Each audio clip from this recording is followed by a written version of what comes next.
Welcome to the Netflix Rookie Cup Series here on FMB TV3, race number 9 in Daytona. Excuse me, qualifying has just concluded.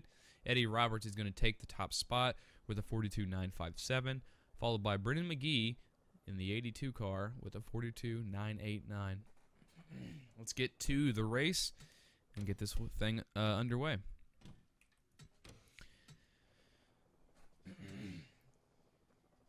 As always, we have Alex Bates in the booth for the race. We haven't been on the air too much lately with some of the cuts in the production. We're happy to announce that we have all of our original broadcasters back in the booth, myself and Alex Bates included. Welcome back. Good to be back. And we're en route to see a pretty good race, are we not? Indeed we are. After watching them go out and practice earlier today, there's going to be a lot of three-wide racing tonight, and we're probably going to be on the edge of our seats by the end of this. Yep, 30-lap dash, one of the sponsor providers or the promoters of the track decided whether we should have a long race or a short one, and with the fan vote in, it is decided we'll do a 30-lap dash as we get the call to start the engines. And how do you think this race shortening of the laps is actually going to affect some of these drivers that are used to seeing a pretty decent race? Well, being as it's Daytona and the super speedway, I think that they're kind of glad that it's a shorter event, so there's really less to think about.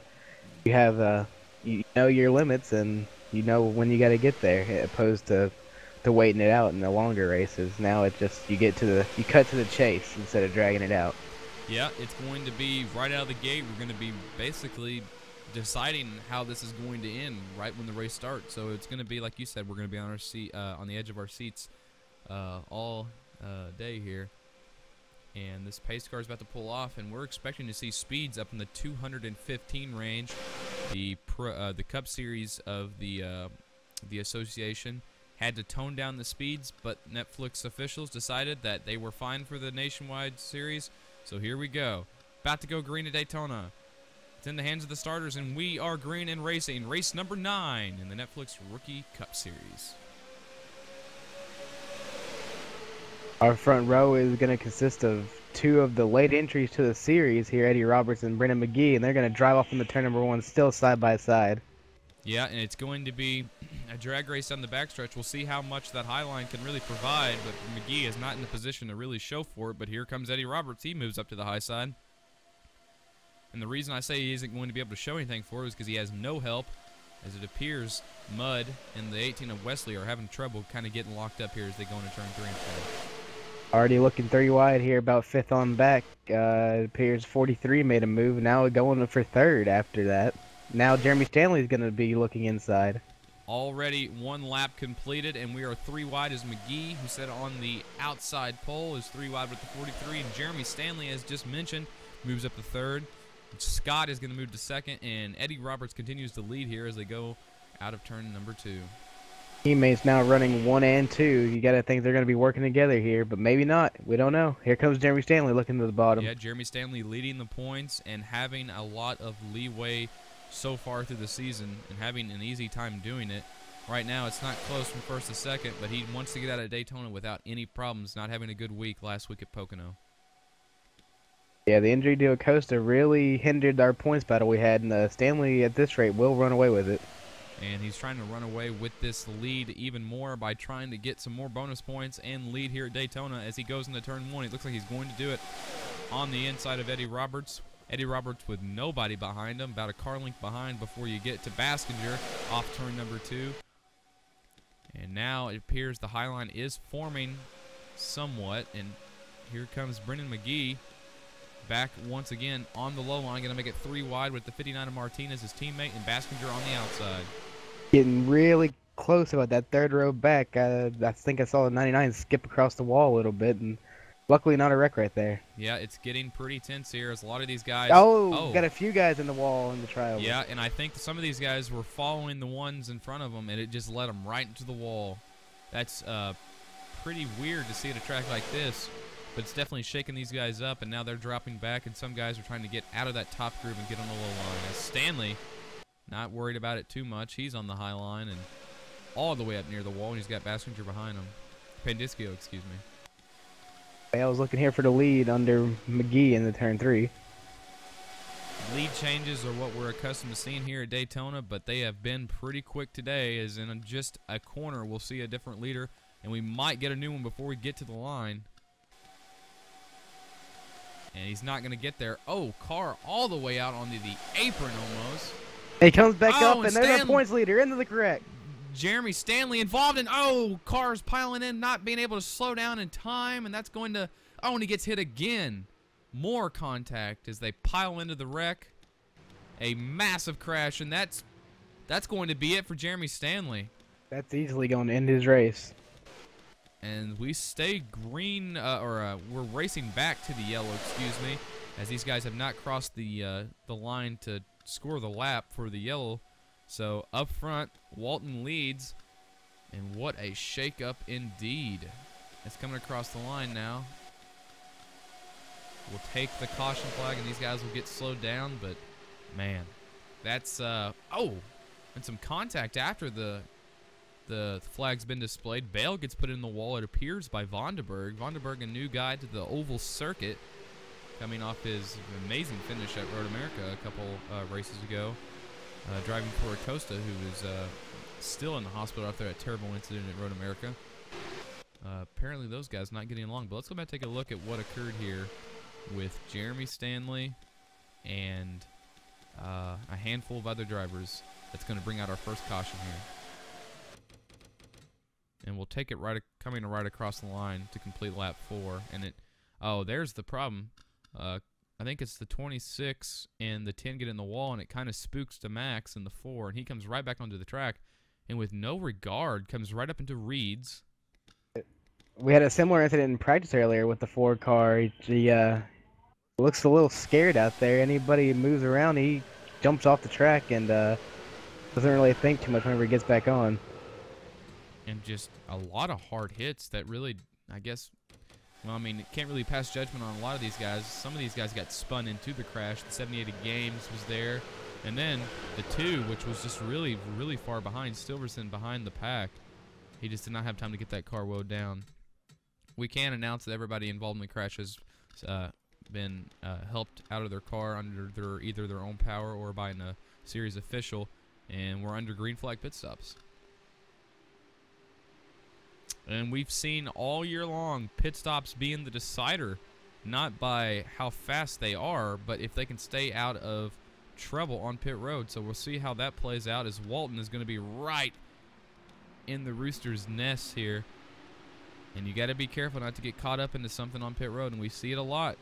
And it appears so far it's clean. Oh, I think the 43, yeah, just, and I think it all started well before. Oh, 77, almost around after contact with the 12. And it's just like, and the 12, and the 12 also more mayhem. And that's your leader previously.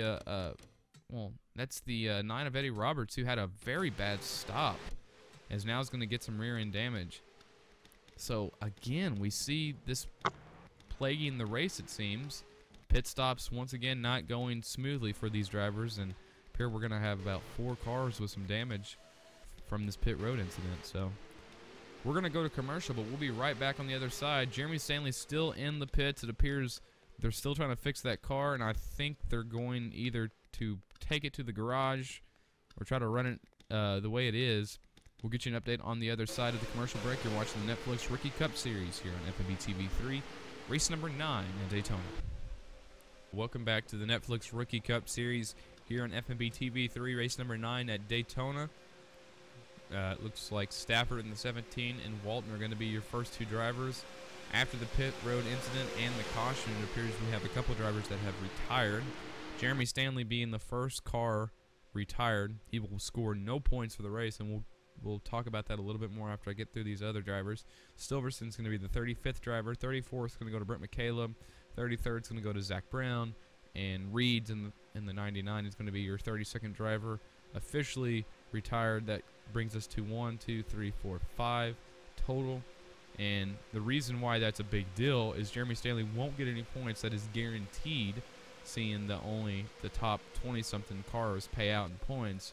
But if Pandiskio is to go on to finish at least in the top 2 or even 5, he will cut the margin of points needed to take the points lead in half and almost in full if he can finish first or second.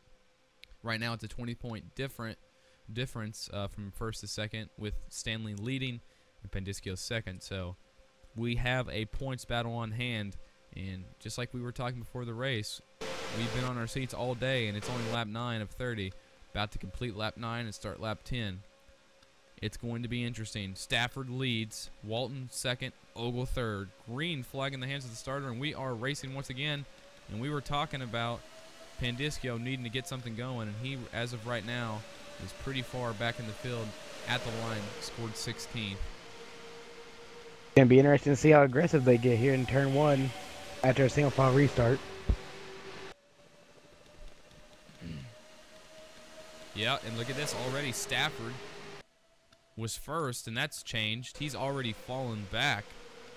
So Stafford put him to what appears, no, he's going to get stuck on the high line. So now, look at Tyler Wesley with the side draft going into 3. He pulls right by Walton on the bottom, and Ogle's going to go through. Now Stafford jumps to the bottom. He doesn't want to lose any more spots. And these guys wasting no time to get bunched up once again. Yeah, Tyler Wesley's come back really strong after his injury at Dover in these past few weeks. He almost got a win, or has he won? Yeah. Yeah, Tyler Wesley's won the last 4 races, I believe. So Tyler Wesley, after his injury, coming back and winning, and then almost winning the last race we had at Pocono. So it's going to be interesting, to say the least, whether he can get something going here, as he has already shown he has the car to lead, as he's doing now, and he's leading by almost a car length. He's actually pulled a little bit on Ogle, but Ogle's probably going to get the draft off the corner. And here comes Ryan Williams in that 98 car, trying to get something going. He hasn't had a good year at all. We have not seen him a lot at all this year, since he fails to finish pretty often. Yeah, and actually I think a lot of these guys just got spooked by one of the cars we had on the apron. And the car in the matter is Gardner, who was involved in one of our early incidents on pit road. He is now coming back onto the track, and it appears we've got 2 packs now. And that second pack is pretty stacked as we speak now. 3 by 3 by 3. They're going about 4 miles an hour faster than the leaders, so it'll be a matter of time before they catch up. Yeah, and we've seen a lot of guys get into that wall when this third line is formed, and this has really just become a problem recently when the safer barriers were added to the track. A lot of these guys still trying to get used to that little bump when they go into the tri-oval of the wall. It sticks out a little bit, and it's catching a couple people off guard. And like you said, they are running much, much faster than these leaders, and it's really showing. Right now, Wesley, who holds off Ogle, is going 210, 209 compared to Riddle in the 91 of Streeter, who are really in a tandem right now, going 215 miles per hour. And they're going to get to these guys very soon. Oh, and the 22 just gets turned. Bad hit. This is going to be a big one. Right in front of the field. And none of these guys are going to have anywhere to go, and that is the lot. Oh, and a lot of these guys, massive hit for the 24. Oh, Baskinger's up on his roof. That's not the first time it's happened to him this season. No, Baskinger back on the roof again, and this is a massive crash. This is not what we wanted to see. He's come to rest on the inside of the track. The 91 in London all the way out into the grass. And my goodness, did it just get crazy fast. But we are still racing here, guys. Up front, Tyler Wesley still leads. Coming back to take the yellow flag. He's going to want to get that thing woed down very quick. Lap 14 completed of 30 in a massive melee for the leaders, and a lot of guys involved in this. But Pandis, I think we may have jinxed Ryan Williams there, talking about having a chance to finish well here, and he looks to be close to totaled. Yeah, and I think Pandiskio, if I'm not mistaken, may have gotten a piece of that as well. I could be wrong. His car, as of right now, looks pretty fine. He might have been wowing the car down because he crossed the line to take the yellow flag. So let's go back and take a look at this as they come into the tri-oval here. I'm going to put this in slow motion. And the car we want to focus on is Anthony Ritchie in the 22. He is going to be on the high line. And we just said that Riddle had the run. 216 miles per hour run, to be exact. And Ritchie just cuts right down in the 83. And Ritchie is very, very lucky that car did not get airborne into the fence or anywhere else, because there's a very fast section of the track. And Ryan Williams, as we were talking about, just gets demolished. And the big hit is the 24 to the 78, and the 24 acts as I guess a windmill, really, and it goes right into the door of Baskinger, and that's what sends him over. Baskinger has gotten out of his car, but he has took a moment to look at the car and now starts to walk to the paramedics in an ambulance that has really formed a huge circle going into one here, as a lot of cars are stopped here, and we're going to be a lengthy cleanup.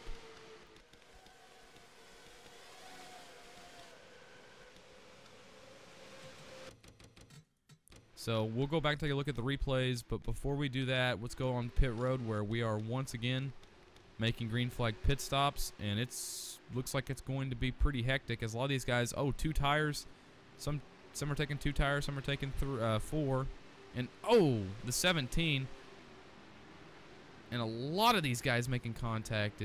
Pit road is cluttered. We're having some fender benders here. Yeah, a lot of these guys are still having problems getting this sorted out on pit road, but it appears that time there wasn't as many incidents, but there were some close calls. And really what all that, forms from is these guys are all rookies, of course, but a lot of these guys are on different strategies. So one guy is going to be pulling out to take 2 tires when another guy is just going in to take 4. And that can really get a really very, very bad, confusing pit road going. Well, laps are winding down here, and they've already been pretty crazy. I don't know what more we're going to be able to see. Yeah, and we are losing cars, quite a few to be exact. We started with 36. As of right now, it appears we're going to have at least 22 cars running on the track, but I wouldn't be surprised to see at least 15 or less with actual cars that could win this race. A lot of these guys with damage driving away from the crash. Let's go back and take a look at that crash one more time to really get to see how this all occurred.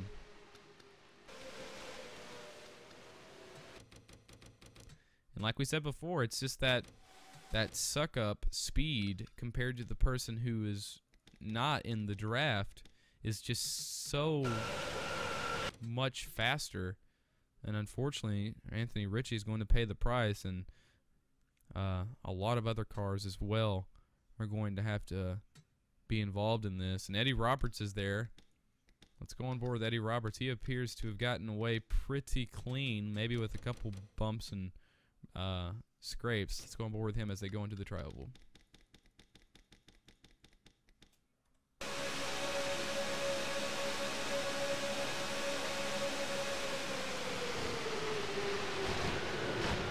He makes very, very heavy contact with the back end of Walton, and I think that's going to be pretty much all she wrote for his radiator.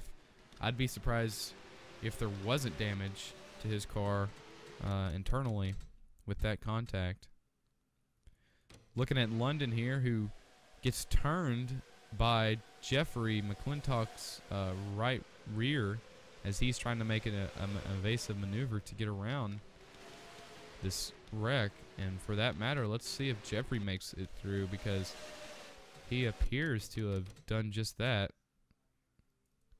Looking at the helicopter view from Jeffrey, is London actually gets in him a little bit, and oh my gosh, Jeffrey McClintock gets through it, but that's got to be the luckiest wreck avoidance I've seen in a very long time at some of these tracks. I mean, he was inches away from being game over. And it's actually, Jeffrey is one of the main reasons Eddie piled in so hard, is because Jeffrey was in front of Eddie and he pulled over right at the last second, revealing Walton's car, and with Eddie had nowhere to go. So there's a lot of different stories with that crash, and let's go over your final number for how many cars we're going to have retired here. I said before we had about 20-something odd cars still racing. Now it appears to be 20 exactly that are going to be on the track, and I presume about 15 or less of those cars are actually going to be in contention to win this race due to damage. So as we come around to take the another yellow flagged lap, we probably will see the lights go out on the pace car, and they do. So lap 18 is to be completed. When we go green, we'll start lap 19. So we'll be a couple laps away from 10 to go when we go green. And like you said, Bates, I'm not sure what else we can see, but it appears we do have a good number of cars to get something going. And 2 cautions in 17 laps. We've had a pretty dirty day here at the Daytona International Speedway. I'm going to keep my eye on the Tyler Wesley machine. And, you know, you can't count out Vonderberg. He's been lurking in the back all day, and we might see something out of him. I think you really overlooked somebody that was on the front row earlier today. That would be Brendan McGee. He's starting right behind his teammate of Heffley, and they could get something going here on the last 11 laps here. Yep, Heffley and McGee, teammates, both coming into the series in the mid-season, not really having a chance to win a championship. The next year could probably be a good telling whether that is going to be possible or not. But we have to keep in mind that Corey Heffley does have front-end damage, so it's going to be interesting to see who's going to be pushing and who's going to be getting pushed. But McGee has been a very aggressive driver all year, and we'll see if that really accounts for anything today here at Daytona. And I failed to mention Pandiscio. He appears to have, if not any damage, just very little. So he is still in that position to have a championship run start here at Daytona. If he is to finish in the first position or the second position, he could possibly take this points battle away from Stanley and into that team's hands. So when we're all about to find out, it's going to be a very interesting end to this race, but it's going to have to start with a green flag, and Gardner's leading them to it. Tyler Wesley and Gardner in the 77 to the green, and we are racing. And look at Gardner is actually a lap down. Yeah, I think he has a lot of damage from pit road accident earlier. So Tyler Wesley will be your leader as we head off into turn 1. Excuse me on that. I apologize. So Wesley is your leader. So already he's going to pull out to a lead. But right there, we've seen it all year long. These rookies have a hard time telling where this pack wants to go. Gardner has chose the bottom line, which is the preferred line, and it's going to block a lot of these guys. But look at the teammates. There we go. Heffley's not having any of it. They're gonna work their way right by it and trap the high side up behind them. Actually, it looks like Heffley's gonna let his teammate by right here, being at the other front. Oh, never mind. Yeah, that's dirty. I'm not sure if at the last second they decided they wanted Heffley in front, but teammates having a little bit of a dispute, and it might cost them some time. And now they are in a tandem lock, and they are on the move.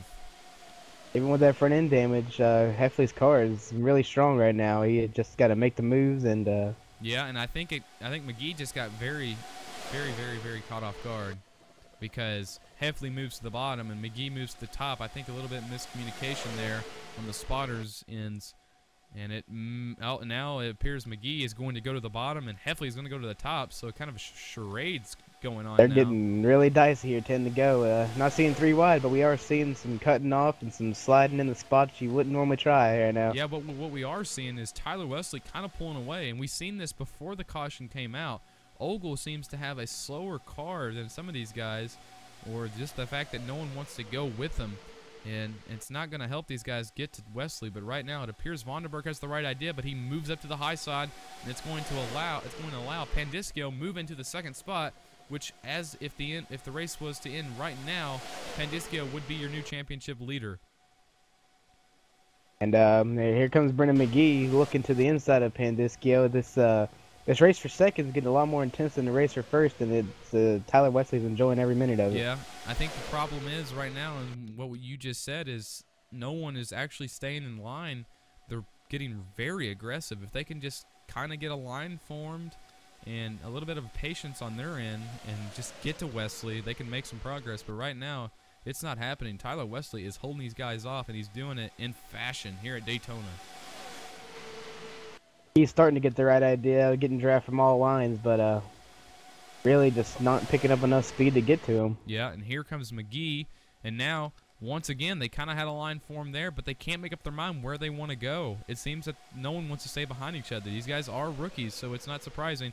Now McGee jumps right back down in front of the 34, Gilson, kind of thinking better of it, but you can't help but to think that he's just going to go to the high side again, or the low line. And McGee stays on the lower line, so he's kind of got the right idea. Now he jumps up to the high side. Will he jump down to the bottom? He's kind of diamonding these corners as if it's a qualifying run. Jeffrey McClintock, after narrowly avoiding that wreck, just crept up into the top 3. Yeah. And Tyler Wesley still maintains his pretty big lead. And these guys just can't get the right idea. They keep jumping out of line, and they're not going to be able to catch him if they don't stay in a line. We said the teammates of McGee and Heffley are back up on the high side with each other, and still nobody forming a line, but they're not losing any time to Wesley. They're just not gaining it now. Yeah. A lot of these guys can't make a decision where they want to go, and now even 3 wide in the middle of the pack. But it seems that they are catching Wesley now more than they were a couple laps ago. And it seems with this huge pack, they've got a big draft train just overall. Last time by, a 42-1 with Wesley. Pandiscio ran a second faster, or almost a second faster. So Pandiscio's got a fast car. Let's see how long they can stay in a line and catch Wesley here. It'll be really interesting to see which way they go if they do catch him, because I don't think he's giving up that bottom anytime soon. No, and he's kind of running that middle, and now Pandiscio seems to have the right idea for the time being. They've got a line formed. And now Pandiscio, a little bit of a block on Gilson as they dive into turn 1. It's going to be really close. And it appears they've got the right idea now, and they're going to be as close as ever to Wesley as they come off turn 2. They're really picking up speed now. It looks like the pack in general runs about a mile-an-hour faster than Wesley on the straights, and I don't know. I don't know what they're going to do here. Yeah, like you said, it's not if they're going to pass him, it's what they're going to do when they get to him.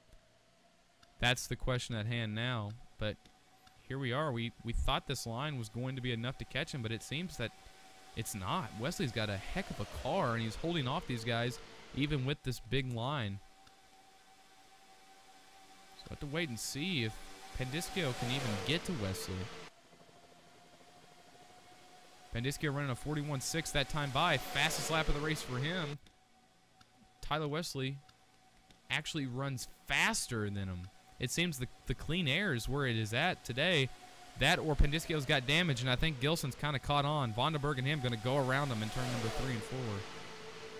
There's no telling how many of these cars actually have damage, and I'm guessing Tyler Wesley is not one of them. Yeah, Tyler Wesley, one of the cleaner cars of the day, staying out front, out of trouble, and out of that big pack that we've seen all day long. But it's so surprising what we're seeing right now. It's hard to believe that Wesley is able to hold off, you know, this pack. But like we said before, it could be that their damage may be playing a role in this. And we'll wait and see. But they are running out of time as they come off turn number 2 here. Oh, they got a bit of a run on that time. They're about 2 miles an hour faster up out of the corner, but it looks like they're going to slip away here at the end of the straight. So as they come around to complete lap number 27 of 30, Tyler Wesley continues to lead as he's done all day, and he very well may be one of the only cars in the pack that has yet to get damage, and that's one of the reasons why we're seeing him doing what he's doing now and holding these guys off.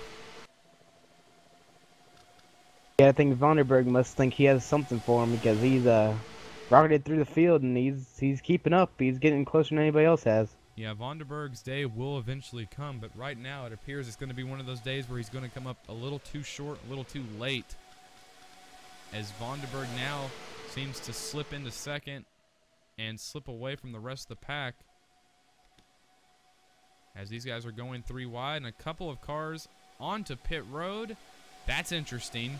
Very interesting. Now it's a question, can these guys make it? What is the strategy here? And the cars were Not sure when Wesley pit, so might be looking to see him sputtering here at the end. I don't know. McGee and London on pit road. And we've got a 3x3 pack of damaged cars in the back of the field in a separate pack as I just go back here and look who pitted. So, as we come to the white flag lap this time by, does Wesley have enough fuel? Vonderberg, if that's the case, will be your leader if Wesley decides to give this race away. Off turn number 4. Wesley still leads, but it appears Vonderberg got a better run off that corner, and he's got Ogle around the back bumper of him. White flag in the air for Tyler Wesley. Oh, and it got real close there. Ogle tried to slide right up into the front of the 5. Now Martinez teammates and Heffley bumper to bumper. They might try to get something going here. He blocks low, blocks high. Vonderberg still second. Tyler Wesley still leads down the super stretch, coming into turn 3 and 4. This is where it's going to get scary here. You're going to be going through this corner and don't know who's going to have gas at the end of it. Here they come. Looks like Tyler Wesley's... out of turn number 3 and 4. I think he made it. Tyler Wesley comes off turn number 4 and wins at Daytona. He has enough fuel to make it to the line, just as a lot of these guys coming off pit road did not. And Pandiscio is going to come up short, going to get 5th. It's still going to be a very good day points-wise for him, but he's not going to have the championship lead coming out of Daytona. Interesting race. It's going to be interesting to see if that repeats later in the year when we go to some more of these super speedway races. Tyler Wesley's definitely got his program in tune here. He's going to get the 2nd win of the season, and that's going to put him in a very good spot to even get this championship going. We do know you get some bonus points for winning this race, so we'll have to wait and see if he moves up in the points. And with 2 wins, you've got to look out for him going into these this final stretch of races. Let's go over your recap of the race, starting with your finishing order. Tyler Wesley going to win the race, followed by Vonderberg, who comes up short once again. It's really the story of his life here. Corey Heffley is going to get 3rd. 4th is going to be Martinez. The 2 teammates finish 3, 4, and 5th. Pandiscio not taking the points lead, but definitely cutting it in a very good way. Make sure to check out your description for everything on the Netflix Rookie Cup series, the Facebook page where you'll get all the news of the series, new series within the association, and as well as updates on everything that there is to offer about this series. Make sure to check out the points and race finishing statistics. And for Bobby Campbell and Alex Bates, race number 9 at Daytona is completed. Your winner is Tyler Wesley. On to race number 10. Thank you for joining us on FMB TV3. Until we meet again.